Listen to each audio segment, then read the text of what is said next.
Yo, hello. As you know, the Japan National Championships this happened this past weekend. We did some streams where we like recorded all the gameplay and all that, but I think it's time we just do a little bit of like the straight up analysis of some of what happened, some of the interesting developments, because there were certainly a lot of interesting teams in Top Cut, as you can look at now. Like, none of them exactly reflect what has been common in the Western metagame. There's like some set similarities. You can see with the top 6 team from Kenji, right? Kenji's using a team that is pretty similar to some of the variants we had here with the whole Chi-Yu Iron Hand stuff, but instead of the Iron Hands and Chi-Yu, they're using Goldango and Baxcalibur, which, you know, feels good for me. My Baxcalibur was originally part of that team, you know, at Fort Wayne. But yeah, still, it's cool. You can see that little variant there. And also, some of the solo Dozo stuff is a lot more common in this area, as well as we do see a top 4 solo Dozo player, and we do see a lot of like different Dondozo sets, like even with Kengol, right, in 6th place. Their Dondozo isn't really like a lot of the Western Dondozos. They have Wave Crash, Body Press, Yaw, Protect. And Body Press is pretty nice, especially into like the Gyarados Team Lu matchup. So the Gyarados players can't really just like rotate around you and they say, hey, they're weakening your, because they can't really weaken your Body Press, as is based off defense, not attack, of course. And also it allows this Dondozo, as you can see, it's an impish nature Dondozo. Unfortunately, we don't know the Terra, but with any of these, but seeing the nature is important in itself, as it kind of tells you the story that this is more so a solo Dondozo team than necessarily like a Dondozo Tatsu team, though the Tatsu does exist as an option. Which we saw some like similar concepts with like Dondozo Tatsu, but the Dondozo doesn't actually rely on the Tatsugiri. But usually with those concepts, as we saw with the Japanese qualifiers, right, we saw Storm Drain on Tatsugiri instead. But this one, this using Tatsugiri as kind of like an extra option, like, oh, if my Dozo's struggling, I can just put it to +2 and I can kill something.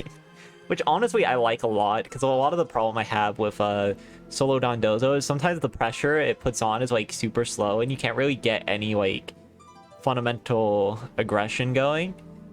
And this Dondozo variant allows you, even though you're still super defensive, right, you're still able to enable this surprise pressure in spite of your Dozo set being like super bulky. So I'm pretty much a big fan of that in general.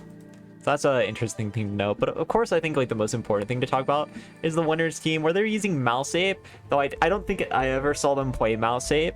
The most important thing really was the Terra Water Tinglu and the Grimmsnarl that set screens next to it. And also the Talonflame that always cleaned up in the back with Acro and no item. That was pretty funny too. But the main strategy kind of always went for UB slow, right? They always went for this strat where they would go for Terra Water with Tinglu, get rid of the weaknesses, and then have the Grimmsnarl set screens. And in front of like Chenpao Dragonite, we saw this a couple of times as well, where they would just sack their Grim for Reflect and then be perfectly fine with it, as they just have like Tinglu Iron Hands gets through Chenpao Dragonite really well. And honestly, it made the Chenpao Dragonite teams look really bad. To be perfectly honest, it made those teams look really horrible. Just seeing this Tinglu Iron Hands just completely sit on them after this one Reflect goes up, right?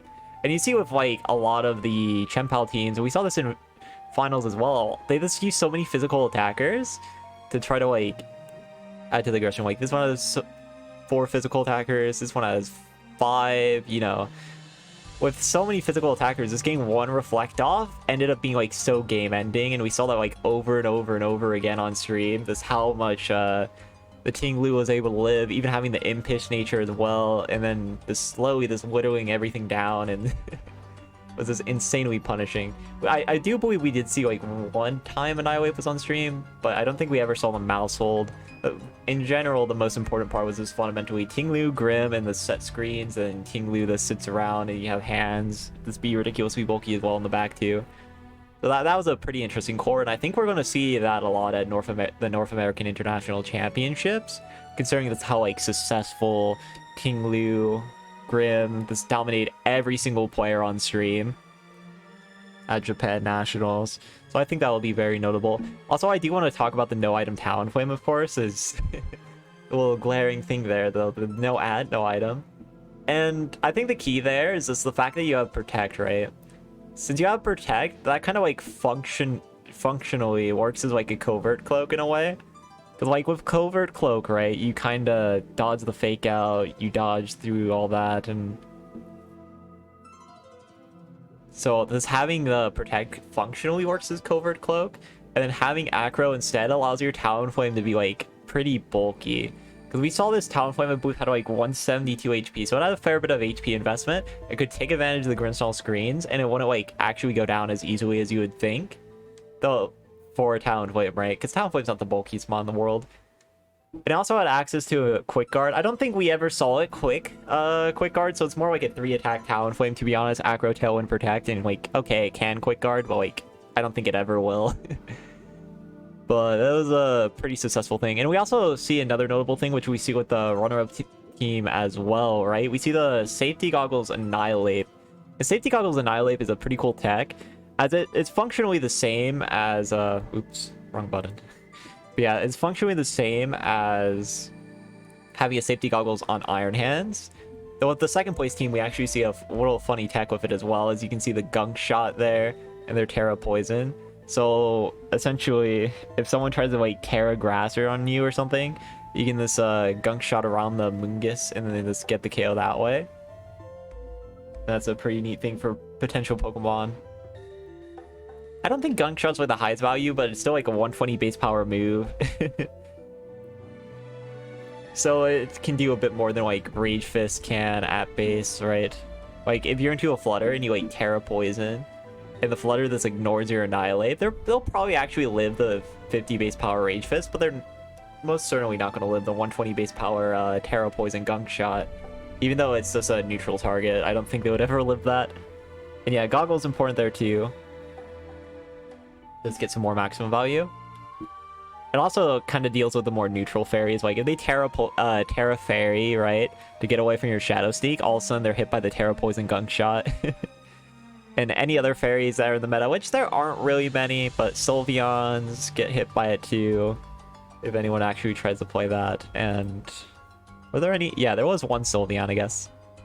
The Sylveon in general didn't get any time on stream, unfortunately, which I really did want to see that Stantler, I'll be honest. Oh, there's Screamtail. Obamaso technically gets hit by Gunk Shot, but you can CC it. Though I guess like not having to CC is also this kind of valuable as well. That's another important note, this one doing more immediate damage and not bothering with Drain Punch, and the longevity, this trying to get KOs in a more offensive way than most Annihilapes go for. Because like, you see with the bulk up sets, right? They just bulk up, sit around, Drain Punch you, force you to hit them. This Annihilape kind of forces your hand, because like, it's going to do damage.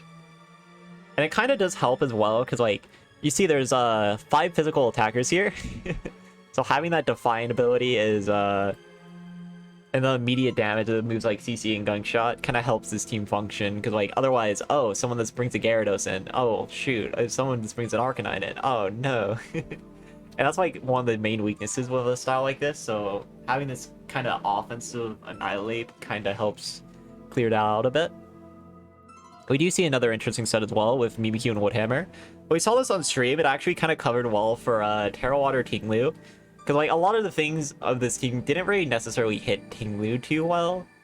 And that ultimately backfired on them in like finals, right? As they didn't go for a Woodhammer in I believe game 2, and then everything that snowballed as they weren't quite able to get enough KOs, and it just kind of went really poorly from there. But in general, if there's like no Reflect, right, you'll be able to do a lot more damage to a Tinglu without any Reflects. So it's a way to cover for like Terra Water and just be like, oh, I just Woodhammer you now instead of Play Rough you, and I'm still going to do like a lot of damage thanks to the Life Orb, even with Miyuki's frankly kind of putrid physical attack set. And you also see like some unique closing moves, and I think this is part of the Dondozo matchup really, is the ability to just use Curse, because if you get Curse on Dondozo, then the Dondozo is basically dead.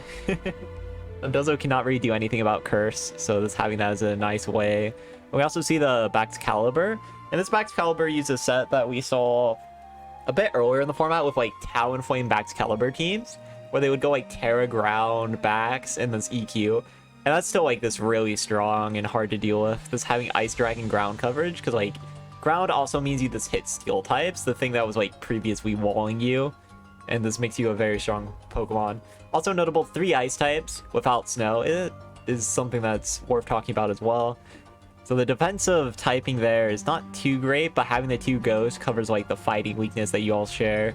And since Bundle is a water type, and since Baxcalibur knowing Earthquake, and then you have the Chien-Pao with Sacred Sword, and also Arcanine hit with like Flare Blitz too, you kind of cover the weaknesses that 3 ice types normally has in a kind of functionally sound way. And of course Baxcalibur and Bundle both not being weak to fire types is also kind of essential too. So you're not actually sharing as many weaknesses as you would think on paper. And I think that's a very nice thing about this team as well.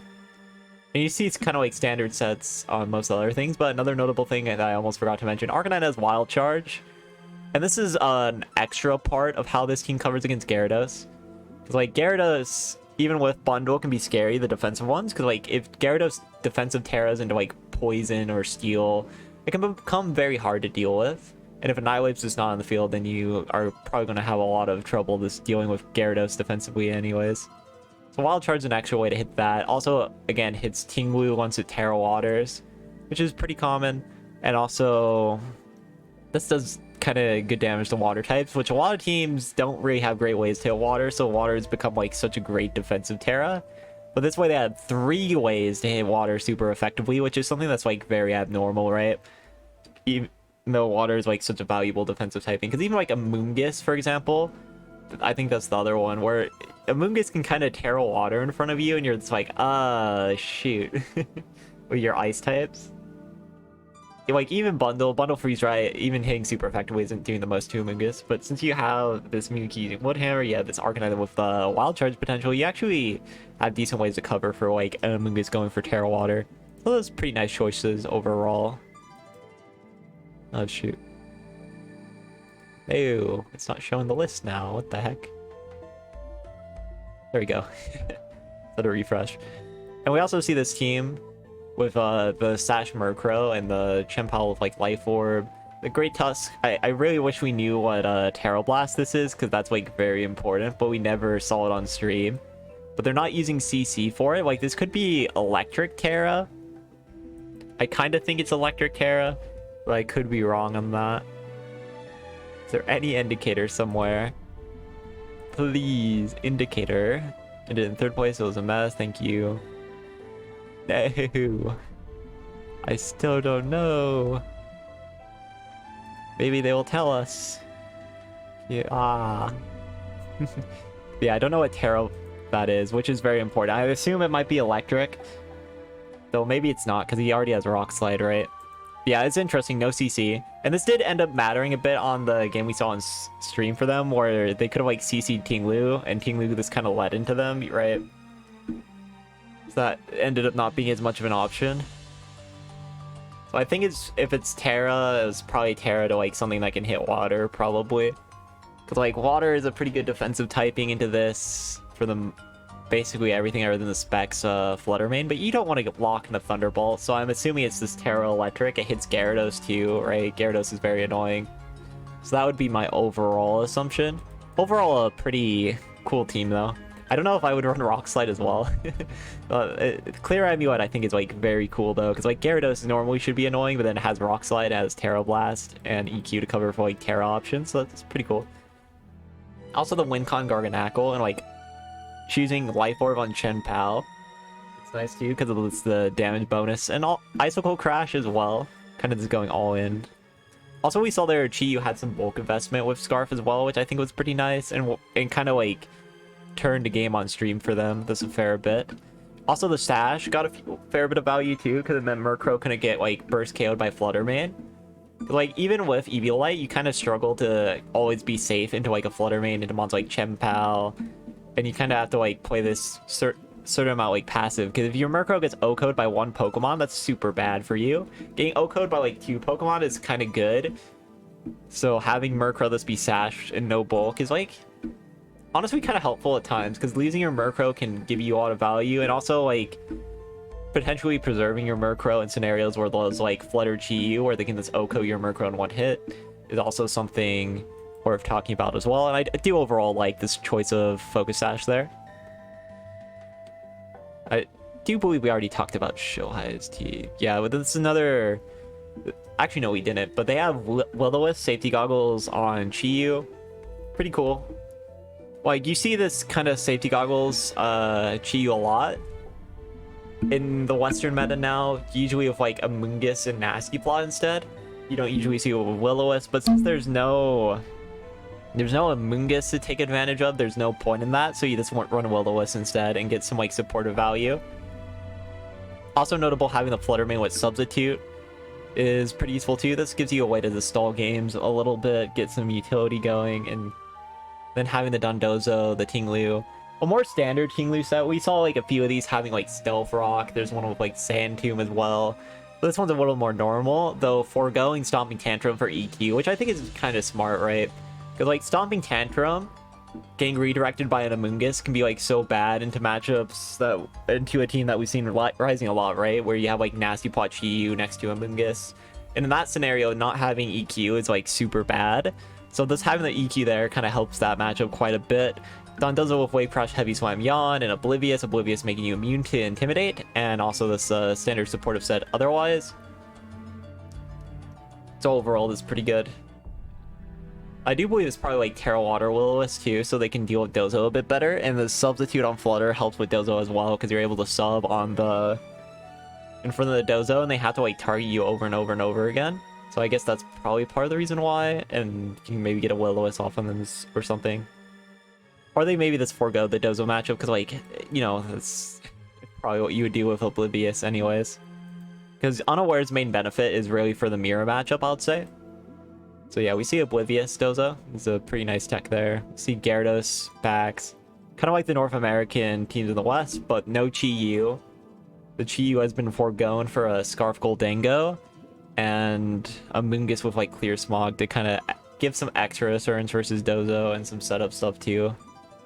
Overall, pretty cool. Stealth Rocks here, as I talked about earlier, and Impish on Tinglu, Impish on Gyarados. These super bulky sets that kind of just add a bit of presence to that. And we also see the Terra Ground EQ AV backs again, I believe. We didn't see it on the stream. I just assume with like Earthquake, you're probably running Terra Ground. And then we got Goldango here with the Choice Scarf, and we run into the same conundrum I had earlier where the Fluttermane has Terra Blast and I have no idea what it could be. I do think it's probably Terra Water as well in this case, because like what else would it be, man? I really don't know. Fluttermane has a lot of coverage. The only coverage move it doesn't have is like Water. If it's Fire, then you could run Mystical Fire, and that's probably a little bit more valuable, right? But yeah, main reason for that is just because they already have Goldango as a Ghost type, so they don't really need another thing to hit Ghost super effectively, so they just chose Terra Blast and alternative Terra typing to maybe use Fluttermane in a more defensive mindset. Overall, pretty cool and interesting to see that. But, okay. Talked about Kengos already. We have this Volk Tyranitar team, which honestly is kind of scary to deal with, because Tyranitar is so bulky and that's so strong into a lot of Pokemon in the standard metagame. Like Dragonite Chien-Pao under Trick Room, this gets obliterated by Tyranitar, and we saw a lot of that. That Murkrow stuff gets obliterated by T-Tar outside of Tusk and the Garganacl. T-Tar kind of obliterates a lot of things, though it kind of is really bad against the first place team, and the second place team kind of covers for its Terra really well too, which I imagine is flying. I could be wrong. But in general, like most of the metagame, like once we go down here, you see the Dragonite, Chien-Pao, Talonflutter, that kind of is really bad to T-Tar. And then the Sun stuff, bad into T-Tar. The Snow stuff kind of struggles against T-Tar too. This Iron Moth team also doesn't particularly like Tyranitar the most. And yeah, Tyranitar this has like a lot of pretty solid matchups, to the point that it's not like necessarily out of the metagame here. And we do see interesting moves like EQ Life Orb, which ground rock coverage basically hits the whole metagame, as we saw like even the teams that had somewhat of an answer to Goldango and Tyranitar and the rock type stabs had answers as like Goldango, where they resist the rock move but then they escape by the ground move, or Crunch if the Tyranitar had that. But in this case we just see Terra Blast instead, which I assume these are two flying Terras. Also seeing Mirror Herb, which is nice for like the Annihilapes and the Dondozos, so you can get your Gyarados like super boosted. So that's pretty cool to see as well. We also see the Bronzong with Iron Defense Body Press, something we haven't seen since really the format was revealed before the format was revealed. I don't think I've seen it since then. I remember Joe UX9 playing in like the first tour we got in Scarlet and Violet with like Body Press, Iron Defense, Gyro. Did he run Gyro? Did this run Protect? I have no idea, but I remember it back then. But since then, I don't think I've ever seen this set as commonly. Though I guess it has a bit of a resurgence with Snow, because I believe Wolf actually ran it, and a few European players run it that I'm blanking on their names. I'm sorry. But yeah, that's overall pretty cool. And we also saw this on stream, like Covert Cloak. Because this is another thing worth talking about, since most of this tournament was actually best of one, right? Opponents didn't know Covert Cloak existed. And this actually made a pretty big difference in one of the games we saw on stream, where their Volcarona got faked out. And then the Volcarona still just got its attack off, and it was just basically game ending from there. We do see the Specs Flutter, and then we see the Amoonguss with like 4 attacks, and Clear Smog to deal with Dozo, and then a little Akaberry. Clear Smog Amoonguss was kind of picked up a little bit. This helps against like the Chi-Yu matchups as well, where they just try to nasty plot on you. Helps against the Iron Hand matchups, where they try to nasty plot, Swords Dance on you when they have safety goggles. And also covering for Dozo in a simple way as well makes Clear Smog just keep like picking up in value. And then for the final team I want to talk about, we're going to talk about the Stantler team. And then we'll probably leave it at that. Because like this team, unfortunately, we didn't get to see on stream, right? But Stantler was overall like, since Weird Deer, it got that evolution in Legend Arceus, you actually get like decent stats off Stantler. Like Stantler is decently comparable to how bulky Porygon 2 is. Which, let's see. Because like Stantler, I believe, is like 90, 90, 110, 100, right? Well, 100, 90, 90 with 8. No.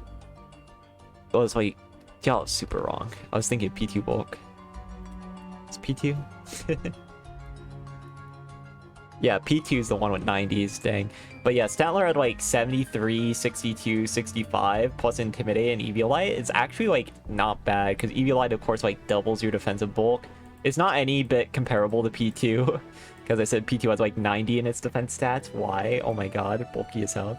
But 62 essentially becomes like 100 defense after the Eviolite, so because of the 1.5 times boost. I'm too lazy to do the math in my head. So Stantler ends up becoming like a decently bulky Pokemon. And with the Intimidate as well, adds a bit into the bulk, effectively giving you like 2 times defense bulk with the Intimidate plus the Eviolite in theory, making it very, very hard to take down. And also with like the unique supporting set, you got like Reflect, the Helping Hand, Gnosis too to cause a little bit cheese. So overall a pretty funny set to see Stantler, and it just did very, very well too. And we get some, I believe, a bulky Rate Tusk set with the Lumberry. So once it gets in Sun and Trick Room, then it's like basically very hard to deal with. And then other than that, this Chi Flutter offensive mode, and then a bunch of Trick Room sleepers. So not the craziest idea overall, but still insane to see them cut with like Stantler, even if it didn't go all the way. And some funny cheese potential with like this Reflect, this adding a lot of bulk. Quite Tusk, bulky Tusk with Reflect must be like an impossible thing to out for a team normally. And Torkoal also has great physical bulk too, so getting that Reflect up has to be like kind of insane. That's forcing only special attackers to deal with you, but Sylveon's like one of the best special tanks in Pokemon. So they kind of have like a lot of little tricky ways to create some problems. And also Amoonguss kind of gets obliterated by Chi-Yu Torkoal, though they do have a bit to worry about, like Terra Water. If Amoonguss is Terra Water, Quick Spore, then your Stantler can't really do anything about it. But yeah, overall, pretty cool. Yeah, that's it for Japan Nationals. We do have some other teams here that are pretty cool too. Like we get Serena, Murkrow, Tusk Stuff. Get the Snow. We get Wuxian, Iron Moth, which I wish we had the pace for that, but I don't think we do. Sag. Glaceon, Abomasnow. We got this Treads team. Iron Treads plus Chien-Pao was something that was like pretty solid actually, because Treads actually covers for Chien-Pao Dragonade's main weakness in Flutter Mane very well. You need like booster energy, and now thanks to Chien-Pao, your Treads is actually able to get Iron Head KOs on Flutter, which is a nice little utility. We see a Paris Trap team with Dozo too with Screamtail. We see some more like Snow variants here that this didn't quite get to top cut. Also, this little sun variant too with the Choice Band Roaring Moon that I thought this whole time was that weakness policy gimmick set, but I was super wrong. It was Choice Band, and Choice Band Rock Slide. This does no damage. But yeah, there's a lot of interesting stuff here. The little Garchomp, Snow, Tailwind offense, Goldengo, Tailwind offense with Dragonite, and Chien-Pao and Iron Hands. Really, there's a lot of cool teams. And yeah, that's it for this little video here. Let me know what your thoughts are on Japan Nationals, and if I should go back to covering more events like this, because I probably could. The Fresno Regional Championships just happened, and maybe I should get back into the loop of things before the Pokemon World Championships anyway, so doing these kind of videos again might be of a certain amount of value, right? But yeah, that's it for now. Later.